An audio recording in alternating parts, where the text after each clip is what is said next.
Assalamualaikum teman-teman, seperti biasa sebelum mulai Mimin mendoakan semoga teman-teman semua selalu dalam keadaan sehat walafiat. Oke, kali ini kita akan melanjutkan Martial Master versi novel bagian 1009. Bagi yang baru bergabung, selamat bergabung. Dan bagi yang belum subscribe, subscribe dulu lah agar Mimin tambah semangat lagi nih bikin videonya. Oke, kalau sudah kita langsung masuk ke isi ceritanya.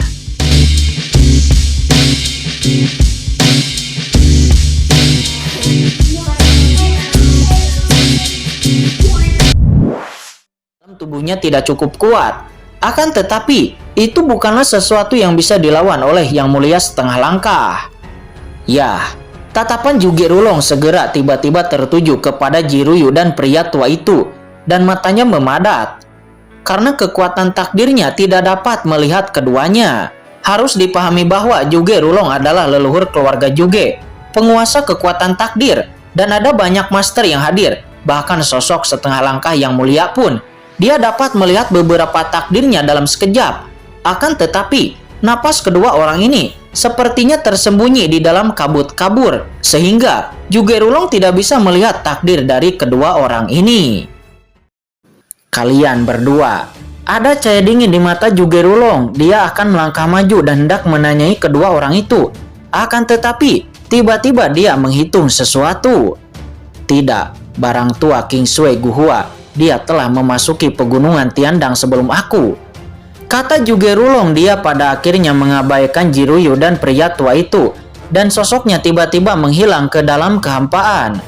Keluarga King Sui dan keluarga Jugeknya telah bertengkar sepanjang tahun. Jika King Sui Guhua dibiarkan memimpin, itu pasti akan menjadi pukulan telak bagi keluarga Jugeknya. Kakek, orang itu adalah leluhur dari keluarga Jugek yang bernama Jugek Rulong, kata Jiruyu. Dia berkata dengan suara yang dalam. Ya, itu tidak lebih dari seorang pria dengan reputasi. Dia adalah orang buangan dari sekte Tianji kuno, tetapi dia ingin menjadi ortodoks, kata pria tua itu. Dia menus dingin. Tetapi dia juga memiliki dua cara. Seharusnya dia sebelumnya melihat kita, tetapi untungnya sepertinya benda tua itu tertarik kepada seseorang. Kalau tidak, jika dia benar-benar ingin mengambil tindakan kepada kita pasti akan mendapat masalah besar, kata pria tua itu. Kakek, apakah kamu bukan lawannya? Kata Jiruyu. Dia bertanya dengan bingung. Kakekmu ini hanyalah ahli setengah langkah Yang Mulia, bukan ahli Yang Mulia yang sebenarnya, tetapi ahli Yang Mulia biasa. Kakekmu ini juga dapat bertarung beberapa kali, tetapi Jugek Rulong itu tidak mudah. Saya mungkin tidak akan dapat melarikan diri darinya, kata pria tua itu. Saat ini dengan kemunculan Jugek Rulong, setiap orang yang hadir tidak lagi memiliki suasana santai seperti itu. Semua orang tahu bahwa perjalanan ke makam pedang kali ini pasti tidak akan mudah. Beberapa orang bahkan ragu-ragu lalu berbalik dan pergi. Di depan keluarga Jugek, mereka sama sekali tidak yakin untuk bersaing memperebutkan harta di makam pedang. Tetapi pihak lain yang memiliki kekuatan takdir, mereka tidak akan mengambil resiko untuk bahaya ini. Daripada melakukan ini, lebih baik mereka pergi dari sekarang. Namun meskipun beberapa kekuatan telah pergi, akan tetapi sebagian besar dari mereka tetap tinggal, dan kemudian terbang satu persatu, melesat menuju ke arah makam pedang. Scene kemudian berpindah pada saat ini Qin Chen membawa King Kyuji dan Yukiansu ke makam pedang, dan dengan cepat mendekati pusat makam pedang. Suatu hari kemudian, Qin Chen mengetahui beberapa detail di makam pedang. Bayangan magis di makam pedang biasanya tersembunyi di arus udara hitam. Begitu seseorang mendekat dan memicu aliran udara hitam, mereka akan berubah menjadi cahaya hitam dan menyerang dengan panik.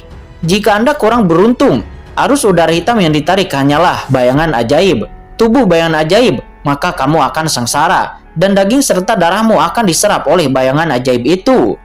Qin Chen memiliki perasaan bahwa jika itu adalah master seperti Mu Jipeng, begitu mereka masuk lebih dalam ke makam pedang, mereka pasti hampir akan mati. Tidak heran jika makam pedang itu adalah tempat kuburan pedang. Namun di saat itu tiba-tiba terjadi ledakan. Boom, tiba-tiba bumi berguncang. Ya, ada master yang sedang bertarung, kata Qin Chen matanya menyipit. Tuan muda dari atmosfernya itu sepertinya ras monster, kata King Kyuji. Dia mengerutkan kening. Mari kita lihat, kata Qin Chen. Lokasi pertempuran jauh dari sini dan ketiga Qinchen mengikuti fluktuasi energi. Tidak mudah untuk menjadi terlalu dekat dari kejauhan Qinchen dan ketiganya kemudian berhenti. Qinchen kemudian mendesak teknik terlarang jiwa surgawi. Dia membuka mata surgawi di tengah alisnya dan melihatnya dengan jiwa yang tersisa. Terlihat bahwa lusinan sosok sedang bertarung dengan sengit, menyapu segala arah dengan kekuatan yang besar, menyapu semua aliran udara hitam, dan membersihkan tempat terbuka. Energi iblis itu mengepul melonjak ke langit, memancarkan kekuatan yang menakutkan. Ada napas iblis yang mulia setengah langkah, kata King Kyuji. Dia menarik napas dalam-dalam, dan dia merasakan aura iblis tingkat yang mulia setengah langkah. Qinchen memperhatikannya dan melihat bahwa ada selisih sosok, dan di antara sosok-sosok itu ada 5 Master Ras Monster. Ternyata 5 sosok Ras Monster itu adalah Raja Serigala Mata Perak dan yang lainnya. Itu Raja Iblis Liger. Dia adalah anggota dari 5 sekte iblis besar. Sekilas Qinchen mengenali lawan itu. Ternyata dia adalah anggota dari 5 sekte iblis besar. Materi ini diberikan kepada Qinchen oleh sekte Dao Kuno. Namun, dalam catatan sekte Dao Kuno, 5 penguasa sekte iblis semuanya adalah guru suci puncak.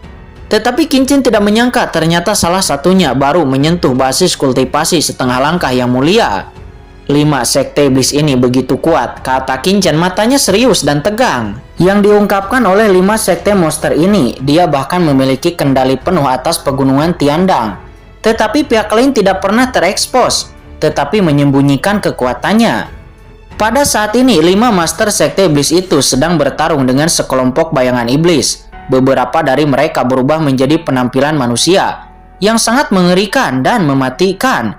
Ternyata bayangan iblis itu disebut hantu alien. Itu adalah bahaya alternatif di kedalaman makam pedang. Perlu diketahui bahwa makam pedang telah ada selama bertahun-tahun yang tak terhitung jumlahnya. Berapa banyak master, tingkat master yang telah masuk ke dalam dan berubah menjadi hantu alien karena niat pedang yang kacau dan juga karena aliran udara hitam. Dan yang paling penting adalah bahwa menurut pengamatan, hantu alien ini mempunyai umur yang sangat panjang. Tampaknya dia tidak akan pernah jatuh, dan semakin lama dia bertahan, maka akan semakin banyak aliran udara hitam yang diserapnya dan akan semakin menakutkan kekuatannya. Oleh karena itu, hal yang paling berbahaya di makam pedang ini adalah bertemu dengan jenis hantu yang berbeda, yang selamat dari zaman kuno. Sekali ditemui, bahkan puncak tahap air guru suci pun akan ada kemungkinan kematian.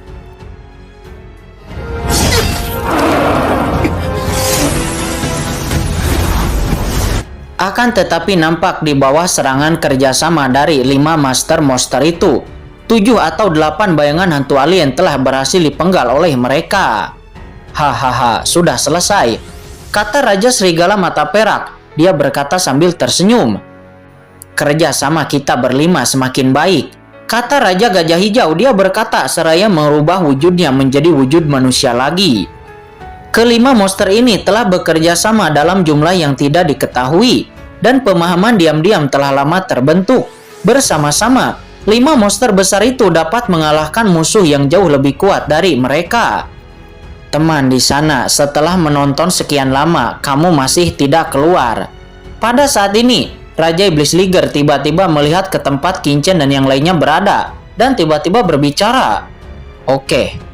Raja Serigala Mata Perak dan beberapa master iblis lainnya juga segera menoleh dan menatap Qinchen dan yang lainnya dengan dingin. Telah ditemukan, kata Qinchen. Dia tidak terus bersembunyi tetapi kemudian berjalan keluar. Ya, 2 manusia dan 1 ras monster. Kelima monster iblis itu melihat Qinchen dan ketiganya. Semuanya segera menunjukkan ekspresi curiga. Kombinasi macam apa ini? Namun yang mengejutkan mereka adalah aura iblis yang samar-samar keluar dari tubuh King Kyuji. Memiliki aura yang superior, yang jelas lebih unggul daripada garis keturunan iblis mereka. Kakak, aku ingat sebagian dari kekuatan 5 sekte iblis utama kita di pegunungan Tiandang sepertinya telah ditundukkan oleh penguasa ras monster. Apakah itu dia? Kata serigala bermata perak itu. Dia berkata dengan suara yang dalam. Tiba-tiba aura Raja Gajah Biru di sekitarnya dan master iblis lainnya juga menjadi ganas. Niat membunuh yang kuat bertahan di udara. Melihat itu, mata King Kyuji menatap ke arah 5 monster itu. dan dia memperlihatkan ekspresi yang serius. Saat ini, Raja Iblis Liger mengerutkan kening. Dia menatap Qin Chen dan ketiganya lalu berkata dengan sungguh-sungguh, "Yang mulia, apakah Anda beberapa orang kuat yang baru-baru ini menetap di Sekte Dao Kuno?" "Oh, kalian kenal kami," kata Qin Chen.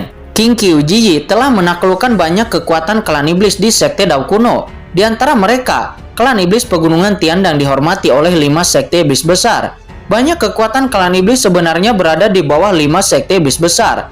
Jadi Qin Chen selalu berpikir bahwa 5 sekte iblis besar itu akan datang untuk meminta masalah. Akan tetapi, sampai dia pergi, 5 sekte iblis besar itu tidak pernah datang. Sebelumnya Qin Chen mengira itu adalah 5 sekte iblis besar yang belum menerima banyak berita. Namun sekarang, tampaknya pihak lain sudah mengetahui keberadaan mereka, tetapi ras monster itu memang tidak bergerak. Kamu telah menaklukkan begitu banyak kekuatan klan iblis di bawah komando kami. Bagaimana mungkin kami tidak tahu? Kakak tertua omong kosong apa dengan mereka? Tangkap saja secara langsung," kata Raja Serigala Mata Perak itu. Dia berteriak, seraya melangkah maju. Seketika mata perak di tengah alisnya bermekaran dengan cahaya perak yang tidak menentu dan juga mengeluarkan napas yang berdebar-debar. "Oh, ingin bertarung," kata King Qiujiji. Dia terkekeh malas. Dia berjalan di depan Qin Chen, meregangkan postur tubuhnya. Aura anggun dan mulia, namun menawan data terbatas. Niat membunuh merembes keluar dari tubuhnya, dan niat pedangnya begitu dingin. Melihat itu, Serigala Mata Perak nampak sedikit bingung, dan niat membunuh yang kuat yang keluar darinya entah kenapa berkurang banyak. Dan mata para master monster iblis lainnya juga menunjukkan sedikit kebingungan. Bangun! Di antara 5 master iblis itu, hanya Master Iblis Liger yang tidak terlalu bingung. Dia tiba-tiba berteriak dan seketika mata dari keempat monster iblis di sekitarnya perlahan-lahan tiba-tiba menjadi jelas kembali. Ketika mereka mengingat kejadian sebelumnya, mereka tidak dapat membantu, tetapi mereka berkeringat dingin dan merasa ngeri. 5 master iblis utama, mereka dibingungkan sebelumnya. "Pesona, apakah kamu seekor rubah?" kata Raja Iblis Liger. Dia berkata dengan sungguh-sungguh. Matanya nampak sangat serius. "Tidak, rata-rata klan rubah tidak akan dapat membingungkan saudara-saudaraku sama sekali. Klan rubah macam apa kamu?" Mendengar itu, King Qiujiji tersenyum ringan dengan pesona yang tak terbatas darinya, lalu berkata, "Jika kamu ingin bertarung, mengapa kamu memiliki begitu banyak omong kosong?" "Oke, King Qiujiji, menurutku pihak lain tidak memiliki niat jahat," kata Qin Chen. Dia tertawa kecil dan berkata dengan ringan. Dia bisa melihat bahwa pihak lain tidak berniat untuk melakukan apapun. "Apa, King Qiu?" 5 monster iblis itu termasuk Raja Iblis Liger dan juga Serigala Bermata Perak, mereka semua terkejut. "Apakah Anda klan King Qiu dalam garis keturunan kerajaan rubah peri berekor 9 dalam keluarga rubah?" Suku rubah merupakan ras yang sangat besar dalam suku monster dengan jumlah yang banyak. Di antara suku rubah, yang paling kuat adalah garis keturunan peri rubah berekor 9, yang merupakan keluarga kerajaan dari suku rubah. Dalam garis keturunan peri rubah berekor 9 ada 4 nama keluarga, yaitu King Qiu, Tusan, Yousu, dan Bai. Di antara mereka, keluarga Bai juga disebut rubah murni, tetapi itu telah menghilang sejak zaman kuno. Di zaman surga, hanya ada 3 keluarga kerajaan dari rubah peri berekor 9. Dan keluarga King Qiu adalah salah satunya. Dan sekarang, klan rubah di depannya sebenarnya bernama King Qiujiji. Dan orang yang bisa diberi nama ini pastilah keluarga King Qiu dari rubah peri berekor 9. Ini jelas merupakan ras monster teratas di atas ras monster.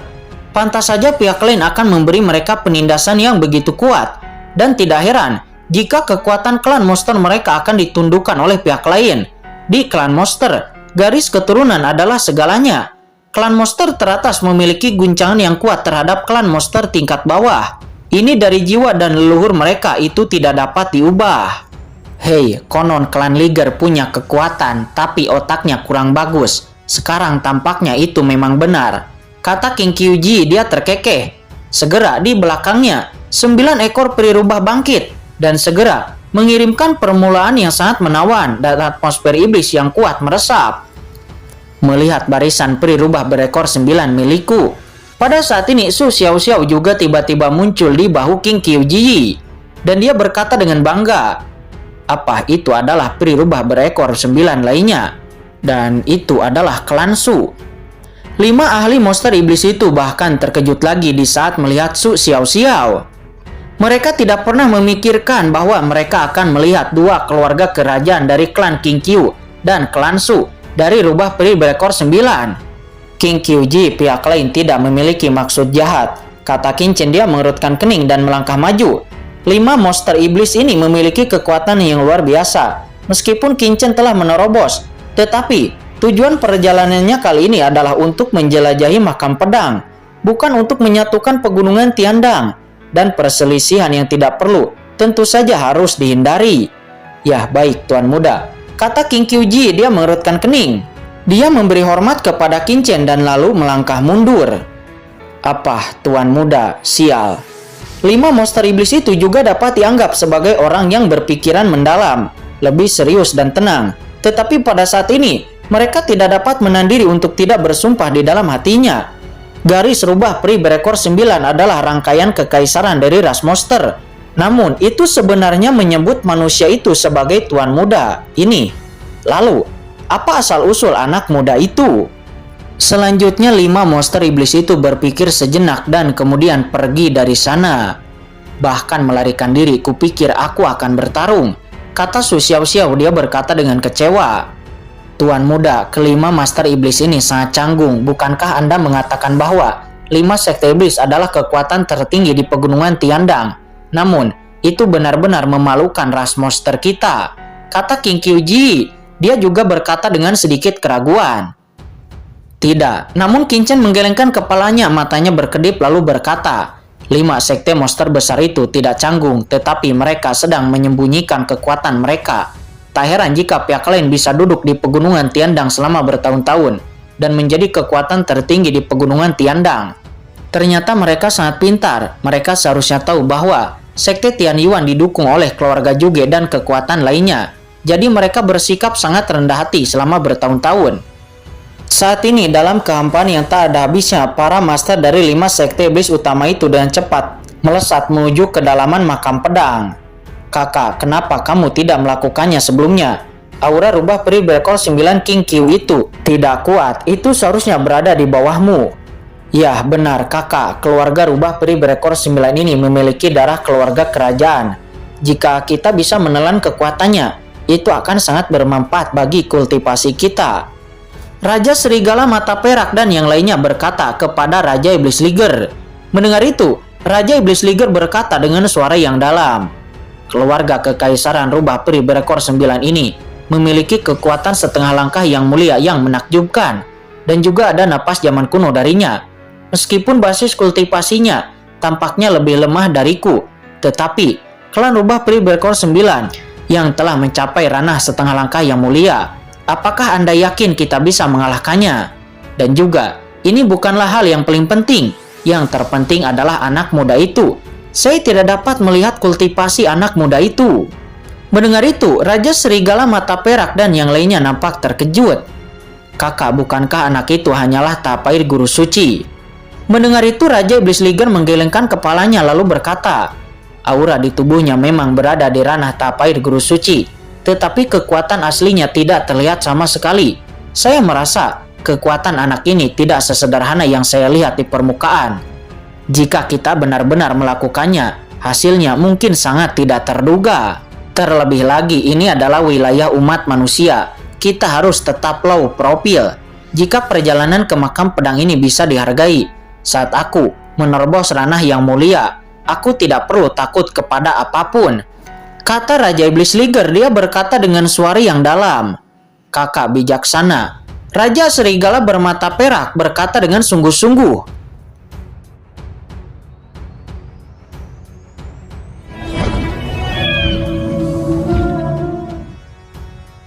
Oke guys, sudah dulu ya. Jangan lupa subrek biar lanjut terus ceritanya.